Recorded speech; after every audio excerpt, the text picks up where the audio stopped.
ನಮಸ್ಕಾರ ಕನ್ನಡ ಒನ್ಗೆ ಸ್ವಾಗತ. ನಾನು ನಿಮ್ಮ ಭಾಗ್ಯನಾರಾಯಣ ಬೊಗ್ಗವರಪು. 6 ವರ್ಷಗಳಲ್ಲಿ ಮೊದಲನೇ ಬಾರಿಗೆ G7 ಸಮಿಟ್ಗೆ ಭಾರತದ ಕಡೆಯಿಂದ ನರೇಂದ್ರ ಮೋದಿಯವರು ಹೋಗಲ್ಲ ಅಂದರೆ ಅವರಾಗ ಅವರು ಹೋಗ್ತಾ ಇಲ್ಲ ಅಂತಲ್ಲ, ಅವರಿಗೆ ಆಹ್ವಾನವನ್ನು ಈ ಬಾರಿ ಕೊಟ್ಟಿಲ್ಲ.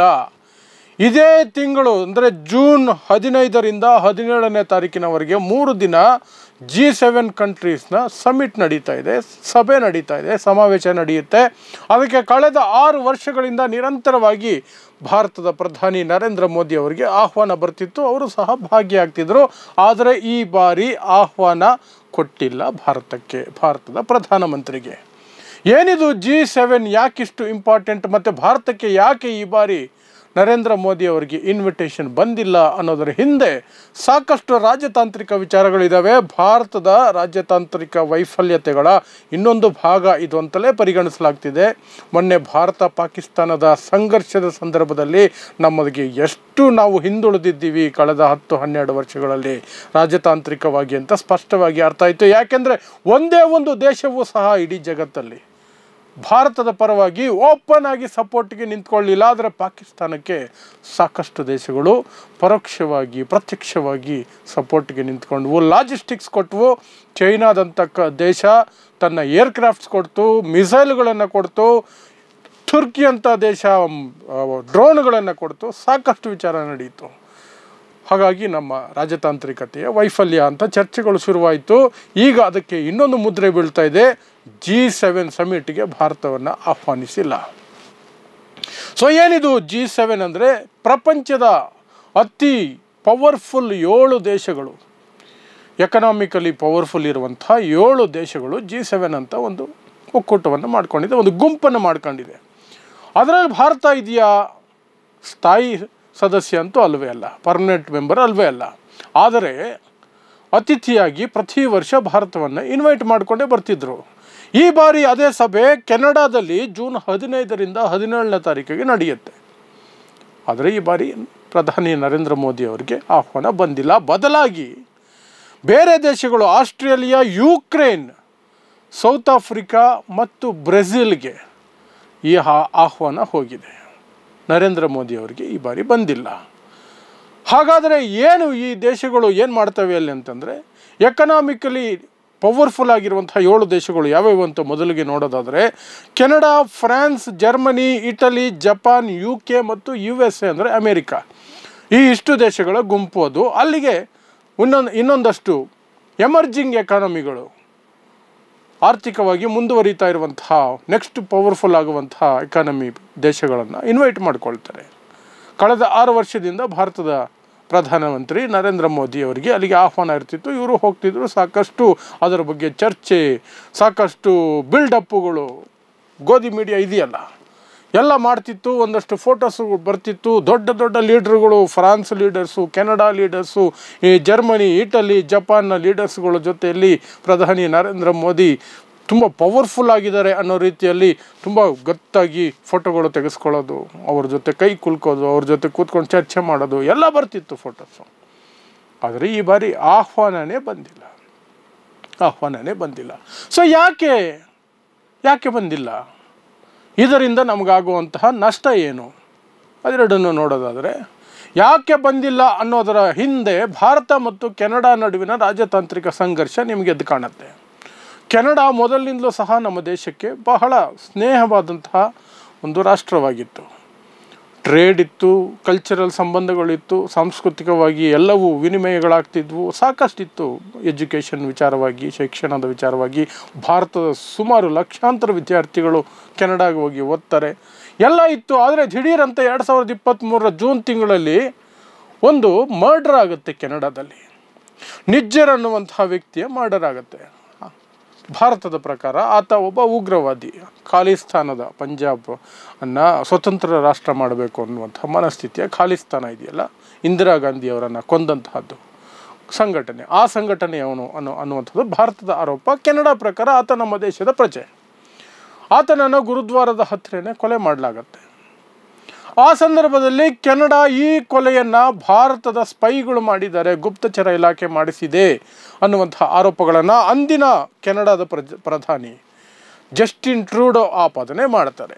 ಆ ಆಪಾದನೆ ಮಾಡಿದಾಗ ಭಾರತ ಅದಕ್ಕೆ ಸಂಯಮದಿಂದ ರಾಜತಾಂತ್ರಿಕವಾಗಿ ಒಂದು ಸ್ನೇಹಮಯ ರಾಷ್ಟ್ರಕ್ಕೆ ಯಾವ ರೀತಿ ಉತ್ತರ ಕೊಡಬೇಕಿತ್ತೋ ಆ ರೀತಿ ಉತ್ತರವನ್ನು ಕೊಡಲಿಲ್ಲ ಅನ್ನೋದು ವಿವಾದ ಆಯಿತು.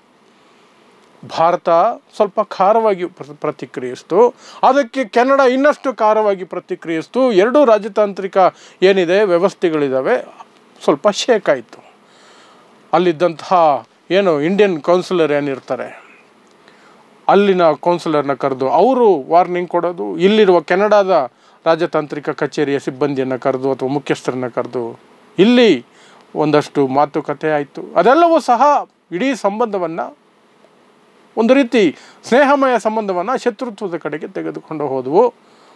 ಅದು ಬೆಳೀತಾನೆ ಹೋಯ್ತು ಹೊರತು ಅದು ಕಡಿಮೆ ಆಗಲಿಲ್ಲ. ಬರ್ತಾ ಬರ್ತಾ ಭಾರತೀಯ ವಿದ್ಯಾರ್ಥಿಗಳ ಮೇಲೆ ನಿರ್ಬಂಧ ಹೇರೋದು, ವೀಸಾ ವಿಚಾರವಾಗಿ ಖ್ಯಾತೆ ತೆಗೆಯೋದು ಎಲ್ಲ ಕೆನಡಾ ಶುರು ಮಾಡಿತು. ಆ ನಂತರ ಜಸ್ಟಿನ್ ಟ್ರೂಡೋ ಅಧಿಕಾರ ಕಳೆದುಕೊಂಡು ಈಗ ಮಾರ್ಕ್ ಕಾರ್ನಿ ಅಲ್ಲಿ ಪ್ರಧಾನಿಯಾಗಿದ್ದರೂ ಸಹ ಆ ಒಂದು ವಿಷಮವಾದಂತಹ ಸಂಬಂಧ ಮುಂದುವರೆದಂತೆ ಕಾಣ್ತಾ ಇದೆ. ಅದೇ ಬೇಸಿಸ್ ಅಂತ ಹೇಳಲಾಗ್ತಿದೆ. ಯಾಕಂದರೆ ಈ ಬಾರಿ G7 ಸಮಿಟ್ ಕೆನಡಾದಲ್ಲಿ ನಡೀತಾ ಇದೆ. ಆ ಕಾರಣಕ್ಕೆ ಭಾರತದ ಪ್ರಧಾನಮಂತ್ರಿ ನರೇಂದ್ರ ಮೋದಿಗೆ ಆಹ್ವಾನವನ್ನು ಕೊಟ್ಟಿಲ್ಲ ಅನ್ನೋದು ಅದು ಸ್ಪಷ್ಟ ಆಗುತ್ತೆ. ಇನ್ನು ಈ G7 ಸಮಿಟ್ಗೆ ಹೋಗಿ ಭಾರತಕ್ಕೆ ರಾಜತಾಂತ್ರಿಕವಾಗಿ ವೈಫಲ್ಯ ಅಂತ ಯಾಕೆ ಕರಿತೀವಿ? ಹೋಗ್ತಿದ್ರಲ್ಲ, ಇಷ್ಟು ವರ್ಷ ಹೋಗ್ತಿದ್ರಲ್ಲ. ನಾನು ಮೊದಲೇ ಹೇಳ್ದಂಗೆ ಭಾರತ ಪಾಕಿಸ್ತಾನದ ನಡುವೆ ಸಂಘರ್ಷ ಆದಾಗ ಯಾರೂ ಸಹ ಇನ್ಕ್ಲೂಡಿಂಗ್ ಭೂತಾನ್ ಅಂತಹ ದೇಶ ಅದು ಸಹ ಓಪನ್ ಆಗಿ ಬಂದು ನಾವು ಭಾರತದ ಪರ ಇದ್ದೀವಿ ಅಂತ ಹೇಳಲಿಲ್ಲ. ನೇಪಾಳ ಹೇಳಲಿಲ್ಲ, ಶ್ರೀಲಂಕಾ ಹೇಳಲಿಲ್ಲ, ಬಾಂಗ್ಲಾದೇಶ, ನಾವು ಜನ್ಮ ಕೊಟ್ಟ ಬಾಂಗ್ಲಾದೇಶ, ಸ್ವಾತಂತ್ರ್ಯ ಕೊಡಿಸಿದ ಬಾಂಗ್ಲಾದೇಶ, ಅದು ಚೈನಾ ಜೊತೆ ಕೂತ್ಕೊಂಡು ನಮ್ಮ ನಾರ್ತ್ ಈಸ್ಟ್ ಪೂರ್ವೋತ್ತರ ರಾಜ್ಯಗಳನ್ನು ಭಾರತದಿಂದ ಯಾವ ಸಣ್ಣ ಅಲ್ಲಿ ಚಿಕನ್ ಸ್ನೆಕ್ ಅಂತಿದೆ ಭಾರತ ವೆಸ್ಟ್ ಬೆಂಗಾಲ್ ಮತ್ತು ನಾರ್ತ್ ಈಸ್ಟನ್ನು ಕನೆಕ್ಟ್ ಮಾಡುವಂತಹ ಜಾಗ ಬರೀ 20 ಕಿಲೋಮೀಟ್ರ್ ಮಾತ್ರ ಅದು ಅಗಲ ಇರೋದು. ಅದನ್ನು ಕಟ್ ಮಾಡಿದ್ರೆ, ಬ್ಲಾಕ್ ಮಾಡಿಬಿಟ್ರೆ ನಾರ್ತ್ ಈಸ್ಟ್ಗೂ ಭಾರತಕ್ಕೂ ಕಾಂಟ್ಯಾಕ್ಟ್ ಮಿಸ್ ಆಗುತ್ತೆ. ಅದರ ಬಗ್ಗೆ ಚರ್ಚೆ ಮಾಡ್ತಿದ್ರು ಚೈನಾ ಜೊತೆ ಕೂತ್ಕೊಂಡು ಬಾಂಗ್ಲಾದೇಶ. ಆ ರೀತಿ ಆಗ್ಬಿಡ್ತು. ಮತ್ತು ಅಮೇರಿಕಾ ಅಂತಿದ್ರಿ, ಮೈ ಡಿಯರ್ ಡೊನಾಲ್ಡ್ ಟ್ರಂಪ್, ಏನೇನೋ ಭಾಷಣಗಳು ಬಿಗಿತಾ ಇದ್ರು ಮೋದಿ ಅವರು. ಟ್ರಂಪ್ ಭಾರತ ಮತ್ತು ಪಾಕಿಸ್ತಾನ ಎರಡೂ ನನಗೆ ಒಂದೇ ರೀತಿ ನೋಡ್ತೀನಿ ನಾನು ಅಂತ ಹೇಳಿಕೆ ಕೊಟ್ಟರು. ಆ ಮಟ್ಟಕ್ಕೆ ಹೋದರು. ಇನ್ನೊಂದು ಕಡೆ ಬೇರೆ ರಾಷ್ಟ್ರಗಳು ನಮಗೆ ರಫೇಲ್ ಕೊಟ್ಟಂತಹ ಫ್ರಾನ್ಸ್ ಆಗಿರ್ಬೋದು, ಅದು ಸಹ ನಮಗೆ ನೇರವಾಗಿ ಸಪೋರ್ಟಿಗೆ ಬರಲಿಲ್ಲ. ಬೇರೆ ಯಾವ ದೇಶನೂ ಬರಲಿ. ಮೋದಿ ಸುತ್ತದೇ ಇರೋ ರಾಷ್ಟ್ರನೇ ಇಲ್ಲ. ಒಂದೊಂದು ರಾಷ್ಟ್ರಕ್ಕೆ 3-4 ಸಲ ಹೋಗಿದ್ದಾರೆ. ಕೆಲವು ರಾಷ್ಟ್ರಗಳಿಗೆ 10 ಸಲ ಹೋಗಿದ್ದಾರೆ. ಯಾರು ಒಬ್ಬರು ಸಹ ಭಾರತದ ಕಡೆ ನಿಂತ್ಕೊಳ್ಳಿಲ್ಲ. ಅಂದರೆ ಮೋದಿಯವರು ಹೋದಂತಹ ಪ್ರವಾಸಗಳೆಲ್ಲವೂ ಸಹ ಕೇವಲ ಫೋಟೋಶೂಟು, ಮೋದಿಯ ಬಿಲ್ಡಪ್ಪು, ಭಜನೆ ಇದೇ ಆಗಿತ್ತು. ಮೀಡಿಯಾಗಳು ಸುಮ್ಮನೆ ಹೈಪ್ ಕೊಡ್ತಾ ಇದ್ವು. ಅಲ್ಲಿ ಸೀರಿಯಸ್ ಟಾಕ್ ನಡೆದೇ ಇಲ್ಲ ಅಂತಾಯಿತು. ಯಾವ ದೇಶವೂ ಸಹ ಮೋದಿಯವರನ್ನು ಸೀರಿಯಸ್ ಆಗಿ ಕೂರಿಸ್ಕೊಂಡು ಅಥವಾ ಮೋದಿ ಅವರನ್ನು ಸೀರಿಯಸ್ ಆಗಿ ಕೂತ್ಕೊಂಡು ಭಾರತ ಮತ್ತು ಆ ದೇಶಗಳ ನಡುವಿನ ಸಂಬಂಧ, ಕೋಆಪರೇಷನ್, ಆರ್ಮಿ ಕೋಆಪರೇಷನ್ ಇದು ಯಾವುದೂ ಮಾಡಿಲ್ಲ. ಹೋದ ಕಡೆಯಲ್ಲೆಲ್ಲ ಫೋಟೋಗಳು ಬರಬೇಕು, ಮುಖ್ಯವಾಗಿ ಫೋಟೋಗಳು ಬರಬೇಕು, ವಿಡಿಯೋಗಳು ಬರಬೇಕು, ನಾನು ದೊಡ್ಡ ವಿಶ್ವಗುರು ಅಂತ ಬಿಂಬಿಸ್ಕೋಬೇಕು ಅನ್ನೋದೇ ಫೋಕಸ್ ಆಗ್ತಿತ್ತು ಅನ್ನೋ ರೀತಿಯಲ್ಲಿ ನಮಗೆ ಆ ಘಟ್ಟದಲ್ಲಿ ಭಾರತ ಪಾಕಿಸ್ತಾನದ ಸಂಘರ್ಷದ ಸಂದರ್ಭದಲ್ಲಿ ಅನ್ನಿಸ್ತು. ರಾಜತಾಂತ್ರಿಕತೆ ಸಂಪೂರ್ಣ ವೈಫಲ್ಯ ಆಗಿದೆ ಅಂತ. ಸಂಪೂರ್ಣ ವೈಫಲ್ಯ ಆಗಿದೆ. ಚೈನಾ ಅಂತೂ ನಮಗೆ ಶತ್ರು ರಾಷ್ಟ್ರನೇ, ಅದ್ರ ಬಗ್ಗೆ ಬೇರೆ ಮಾತಿಲ್ಲ. ಆದರೆ ಈಗ ಹೊರಗೆ ಬರ್ತಿರುವಂತಹ ಕೆಲವು ವಿಚಾರಗಳ ಪ್ರಕಾರ ಮೊನ್ನೆ ಭಾರತ ಪಾಕಿಸ್ತಾನದ ನಡುವೆ ಸಂಘರ್ಷ ನಡೆದಾಗ ಪಾಕಿಸ್ತಾನದ ಏರ್ಫೋರ್ಸ್ ಫ್ಲೈಟ್ಗಳನ್ನು ಚೈನೀಸ್ ಏರ್ಫೋರ್ಸ್ ಪೈಲಟ್ಗಳು ನಿರ್ವಹಣೆ ಮಾಡ್ತಿದ್ರು, ಕೆಲವು ಫೈಟರ್ ಜೆಟ್ಗಳನ್ನು ಅಂತ ಕೂಡ ಹೇಳಲಾಗ್ತಿದೆ. ಯಾಕೆಂದರೆ ಆ ಫೈಟರ್ ಜೆಟ್ಗಳನ್ನು ಕೊಟ್ಟಿದ್ದೇ ಚೈನಾ. ಪಾಕಿಸ್ತಾನದ ಸ್ಯಾಟಲೈಟ್ ಇಲ್ಲ. ಭಾರತದ ಸಂಪೂರ್ಣ ಮಾಹಿತಿ, ಇಲ್ಲಿನ ಇನ್ಸ್ಟಾಲೇಷನ್ಸ್ ಬಗ್ಗೆ ಮಾಹಿತಿ ಪಡ್ಕೊಳ್ಳೋದಕ್ಕೆ ಚೈನಾ ಹತ್ರ ಇದೆ. ಆ ಏನು ಸ್ಯಾಟಲೈಟ್ ಇದೆ, ಉಪಗ್ರಹ ಇದೆ, ಅದರ ಮೂಲಕ ಬಂದಂಥ ಮಾಹಿತಿಯನ್ನು ಪಾಕಿಸ್ತಾನಕ್ಕೆ ಕೊಟ್ಟಿದೆ ಅನ್ನುವಂಥದ್ದು ಕೇಳಿ ಬರ್ತಾ ಇದೆ. ಇಷ್ಟೆಲ್ಲ ಅಲ್ಲಿ ಮಾಡ್ತಿರ್ಬೇಕಾದ್ರೆ ಚೈನಾ ಭಾರತದ ಕಡೆ ಯಾರೂ ನಿಲ್ಲಿಲ್ಲ. ಅದೆಲ್ಲ ಆಯಿತು. ಅದರ ಪ್ರತಿಫಲನೇ ಇದು. G7ಗೆ ಹೋದಾಗಲೂ ಸಹ ಈ G7 ದೇಶಗಳೇನಿದೆ, Canada, France, Germany, Italy, Japan, UK, USA, ಈ ದೇಶಗಳ ಜೊತೆಯಲ್ಲಿ ಮೋದಿ ಯಾವಾಗ ನೋಡಿದ್ರು ಜೋರಾಗಿ ನಗೋದು, ಕೈ ಕುಲ್ಕೋದು, ಅವರು ಕೈ ತಟ್ಟೋದು. ಅಂದರೆ ಮೋದಿ ಯಾವ ರೀತಿ ಬಿಹೇವ್ ಮಾಡ್ತಿದ್ರು ಅಂದರೆ ನಾನು ಹೇಳ್ದಂಗೆ ಅವ್ರು ಕೇಳ್ತಿದ್ದಾರೆ ಅನ್ನೋದು ಫೋಟೋದಲ್ಲಿ ಅನ್ನಿಸ್ಬೇಕು. ವಿಡಿಯೋದಲ್ಲಿ ಅನ್ನಿಸ್ಬೇಕು ಆ ರೀತಿ. ಆದರೆ ಅದ್ಯಾವುದು ನಡೆದಿಲ್ಲ. ಅದೆಲ್ಲ ವೈಯಕ್ತಿಕವಾದ ಶೇಕ್ ಹ್ಯಾಂಡು, ಸ್ಮೈಲು, ಡಿನ್ನರು ಅಲ್ಲಿಗೆ ಮುಗೀತು ಅನ್ನೋದು ಸ್ಪಷ್ಟ ಆಗಿದ್ದೇನು ಅಂದರೆ, ಮೋದಿಗೆ ಇನ್ವಿಟೇಷನ್ ಕೊಡಬಾರ್ದು ಅನ್ನುವಂತಹ ಚರ್ಚೆ ಬಂದಾಗ, ಕೆನಡಾ ಹೇಳಿದಾಗ ಬೇರೆ ಯಾವ ದೇಶಗಳು ಅದಕ್ಕೆ ಅಬ್ಜೆಕ್ಷನ್ ಹಾಕಲಿಲ್ಲ. ಫ್ರಾನ್ಸ್ ಹಾಕಲಿಲ್ಲ, ಜರ್ಮನಿ ಹಾಕಲಿಲ್ಲ, ಇಟಲಿ ಹಾಕಲಿಲ್ಲ, ಜಪಾನ್ ಹಾಕಲಿಲ್ಲ, ಅಮೇರಿಕಾ ಹಾಕಲಿಲ್ಲ, UK ಹಾಕಲಿಲ್ಲ. ಯಾರೂ ಹೇಳಲಿಲ್ಲ. G7 ಉಳಿದಂತಹ 6 ದೇಶಗಳು ಕಳೆದ 6 ವರ್ಷದಿಂದ ಕರೀತಾ ಇದ್ದಂತಹ ಮೋದಿನ ಈ ಬಾರಿ ಯಾಕೆ ಕರೀತಾ ಇಲ್ಲ ಅಂತ ಕೇಳಲಿಲ್ಲ. ಬೇಡ ಅಂದರೆ ಬೇಡ, ಓಕೆ ನೋ ಪ್ರಾಬ್ಲಮ್ ಅನ್ನೋ ಥರ ಮುಂದಕ್ಕೆ ಹೋದರು. ಅದಾಯಿತು. ಈಗ ಇದರಿಂದ ನಷ್ಟ ಏನು? G7 ನಾವೇನು ಸ್ಥಾಯಿ ಸದಸ್ಯರಲ್ವಲ್ಲ, ಪರ್ಮನೆಂಟ್ ಮೆಂಬರ್ ಅಲ್ವಲ್ಲ. ಅದರಿಂದ ನಷ್ಟ ಏನು ಅಂದರೆ, ಇತ್ತೀಚೆಗೆ ಪಾಕಿಸ್ತಾನದ ಜೊತೆ ನಮ್ಮ ಸಂಘರ್ಷ ನಡೀತಿತ್ತಲ್ಲ, ಈ ಸಂದರ್ಭದಲ್ಲಿ ಅಲ್ಲಿಗೆ ಹೋಗುವ ಅವಕಾಶ ಸಿಕ್ಕಿದ್ದಿದ್ರೆ ರಾಜತಾಂತ್ರಿಕವಾಗಿ ಅವ್ರ ಜೊತೆ ಕೂತ್ಕೊಂಡು ಮಾತಾಡ್ಬೋದಾಗಿತ್ತು.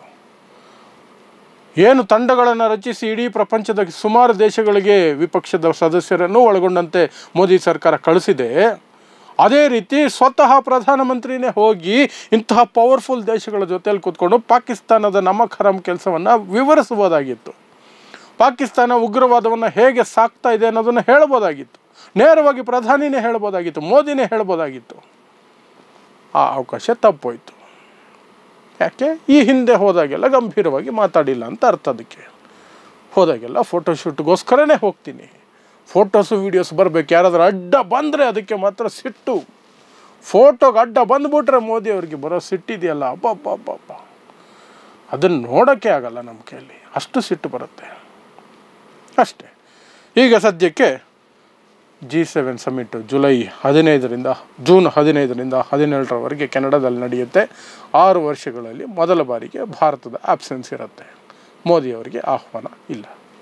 ಇದಿಷ್ಟು G7 ಸಮಿಟ್ ಕುರಿತಾಗಿ ಈಗ ಬಂದಿರುವಂತಹ ಅಪ್ಡೇಟ್.